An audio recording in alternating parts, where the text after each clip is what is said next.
سورہ القمر قرآن کریم کی 54ویں سورت ہے، جس کی پہلی آیت میں اللہ تعالیٰ فرماتا ہے، ترجمہ: قیامت کی گھڑی قریب آ گئی اور چاند پھٹ گیا، یعنی چاند کا پھٹ جانا اس بات کی علامت ہے کہ وہ قیامت کی گھڑی جس کے آنے کی تم لوگوں کو خبر دی جاتی رہی ہے قریب آ لگی ہے، اور نظام عالم کے درہم برہم ہونے کا آغاز ہو گیا ہے۔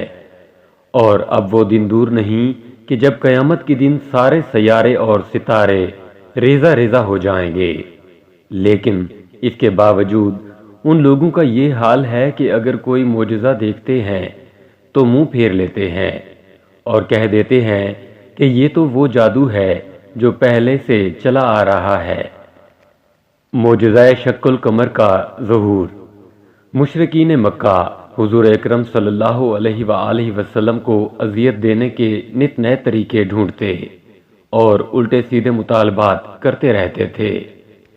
آپ صلی اللہ علیہ وآلہ وسلم ان کے ہر وار کو ناکام بناتے اور ان کے ہر سوال کا تسلی بخش جواب دیتے کہ کسی طرح یہ توحید کی دعوت قبول کر لیں۔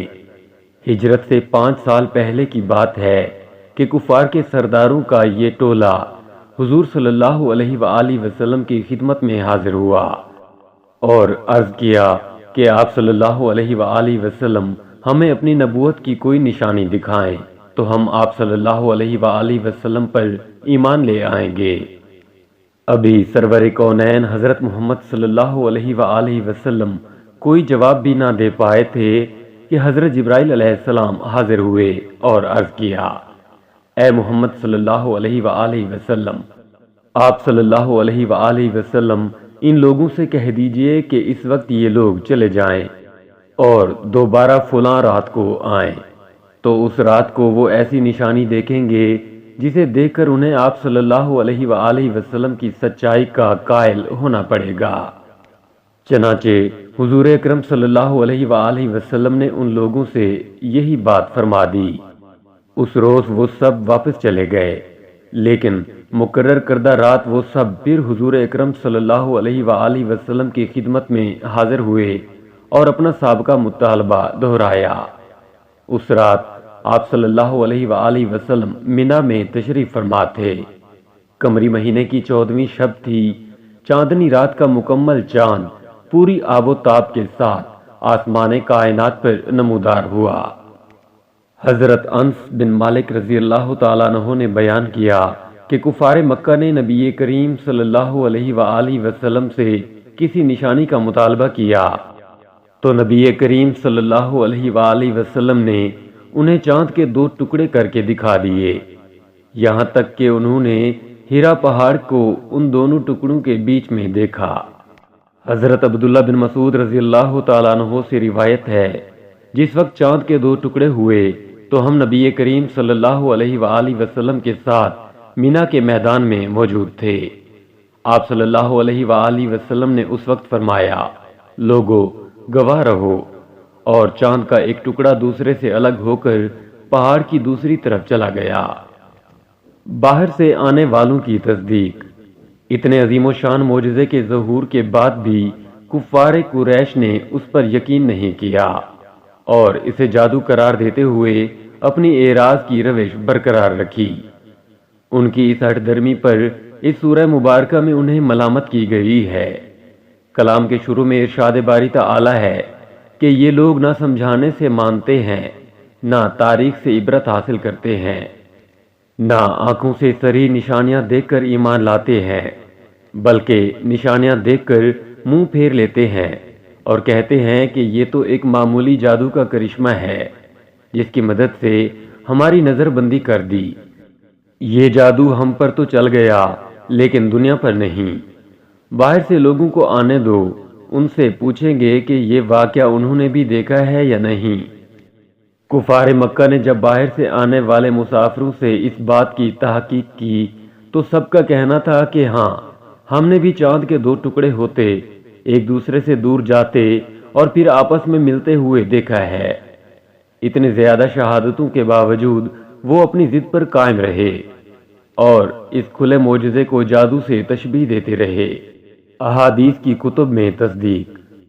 معجزہ شق القمر کا یہ واقعہ بخاری، مسلم، ترمذی، احمد، ابو داؤد، طبرانی اور ابن جریر سمیت تمام حدیث کی کتب میں بکثرت سند کے ساتھ موجود ہے، جن میں صحابہ کرام حضرت عبداللہ بن مسعود رضی اللہ تعالی عنہ، حضرت حذیفہ رضی اللہ تعالی عنہ، حضرت جبیر بن مطعم رضی اللہ تعالی عنہ، حضرت عبداللہ بن عمر رضی اللہ تعالی عنہ، حضرت عبداللہ بن عباس رضی اللہ تعالی عنہ اور حضرت انس بن مالک رضی اللہ تعالی عنہ نے بیان کیا ہے۔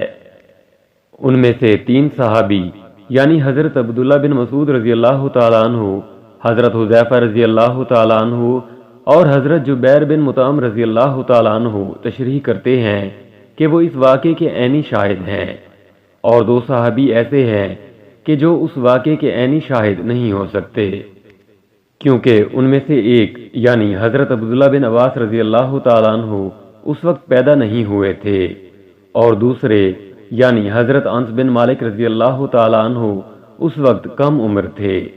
لیکن چونکہ یہ دونوں حضرات صحابہ رسول صلی اللہ علیہ وآلہ وسلم ہیں، اس لیے ظاہر ہے کہ انہوں نے ایسے عمر رسیدہ صحابیوں سے سن کر ہی اسے روایت کیا ہوگا جو اس واقعے کا براہ راست علم رکھتے تھے۔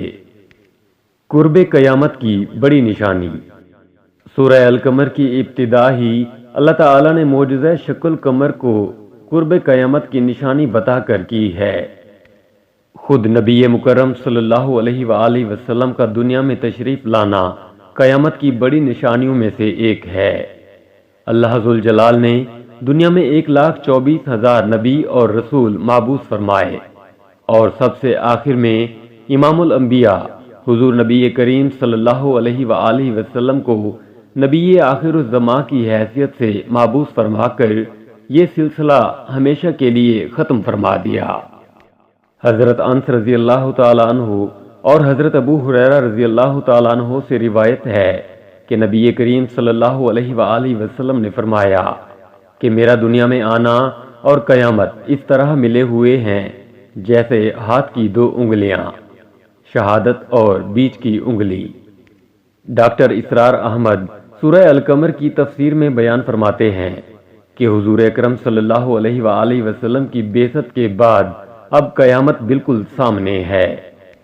حضرت اسرافیل علیہ السلام اپنے منہ کے ساتھ سور لگائے بالکل تیار کھڑے ہیں، بس اللہ تعالیٰ کی جانب سے ایک اشارے کی دیر ہے، جو ہی اشارہ ہوگا وہ سور میں پھونک مار دیں گے۔ قرب قیامت کے اس مفہوم کو سورۃ المعارج میں یوں بیان کیا گیا ہے۔ ترجمہ: یہ لوگ تو قیامت کو بہت دور سمجھ رہے ہیں، جبکہ ہم اسے بہت قریب دیکھ رہے ہیں۔ معجزہ شق القمر پر کم عقلوں کا اعتراض۔ مکہ مکرمہ سے باہر سے آنے والے مسافروں کی شہادت اور تصدیق کے باوجود ایک طبقہ ایسا بھی تھا جو اپنے شبے کا اظہار تو کرتا رہا، لیکن آج تک کسی عقلی دلیل سے شق القمر کا محال اور ناممکن ہونا ثابت نہ کر سکا۔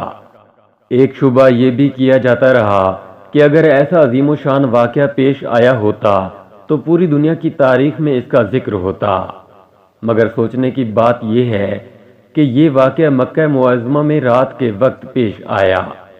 اس وقت بہت سے ممالک میں دن ہوگا، وہاں اس موقع کے نمایاں اور ظاہر ہونے کا سوال ہی پیدا نہیں ہوتا، اور بعض ممالک میں نصف شب اور آخر شب میں ہوگا، جس وقت عام دنیا سوتی ہے، اور جاگنے والے بھی تو ہر وقت چاند کو نہیں دیکھتے رہتے۔ زمین پر پھیلی چاندنی میں اس کے 2 ٹکڑے ہونے سے کوئی خاص فرق نہیں پڑتا، جس کی وجہ سے کسی کی اس طرف توجہ ہوتی۔ پھر یہ تھوڑی سی دیر کا قصہ ہے۔ روزمرہ دیکھا جاتا ہے کہ کسی ملک میں چاند گرہن ہوتا ہے، لیکن پہلے سے اس کی اطلاع ہونے کے باوجود ہزاروں لاکھوں افراد اس سے بالکل بے خبر رہتے ہیں اور انہیں کچھ پتہ ہی نہیں چلتا۔ تو کیا اس بات کی یہ دلیل بتائی جا سکتی ہے کہ چاند گرہن ہوا ہی نہیں؟ اس لیے دنیا کی عام تاریخوں میں مذکور نہ ہونے کی وجہ سے اس واقعے کی تکذیب ہرگز نہیں ہو سکتی۔ اس کے علاوہ ہندوستان کی مشہور و مستند تاریخ فرشتہ میں اس کا ذکر موجود ہے کہ ہندوستان میں مہاراجہ مالابار نے یہ واقعہ بچشم خود دیکھا اور اسے اپنے روز نامچے میں لکھوایا، اور یہی واقعہ ان کے مسلمان ہونے کا سبب بنا۔ بادشاہ مسلمان ہو گیا۔ تاریخ فرشتہ کے مصنف ملا محمد قاسم تحریر کرتے ہیں کہ 3 صدی ہجری کے شروع میں کچھ عرب تاجر سمندر کے راستے کشتی پر سری لنکا جا رہے تھے کہ راستے میں شدید طوفان کی وجہ سے راستہ بھول کر جزائر مالابار جا پہنچے۔ اس زمانے میں وہاں کا حاکم سامری نام کا ایک شخص تھا۔ اسے اپنے علاقے میں مسلمانوں کے آنے کا علم ہوا۔